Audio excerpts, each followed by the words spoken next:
লো বাজেটে ফেসবুকে অ্যাডস চালালে লিডস বাইরে থেকে আসছে।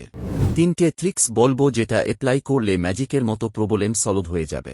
তার আগে ভিডিওটা সেভ করে নাও।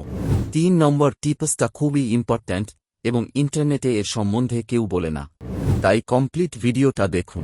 জিও ফ্যান্সিং টেকনিক ইউজ করো। যে সকল এলাকা থেকে অপ্রয়োজনীয় লিডসগুলো আসছে সেই এলাকাগুলোকে এডিট লোকেশনে গিয়ে এক্সক্লুড করে দাও।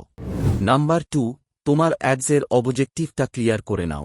কারণ যখন লো বাজেট থাকে হয়তো লিডস ক্যাম্পেইনের বদলে অ্যাওয়ারনেস ক্যাম্পেইন দিয়েও তুমি তোমার বিজনেসের জন্য বেটার রেজাল্ট আনতে পারো। নাম্বার 3, এটা খুবই ইম্পর্ট্যান্ট, অ্যাডস ক্রিয়েটিভ বানানোর সময় ভিডিওর প্রথম 10 সেকেন্ডের মধ্যে লোকেশনটা মেনশন করে দাও। শুধু এই ট্রিকটা ইমপ্লিমেন্ট করে আমার অনেক ক্লায়েন্ট লো বাজেটেও অনেক ভালো রেজাল্ট পেয়েছে।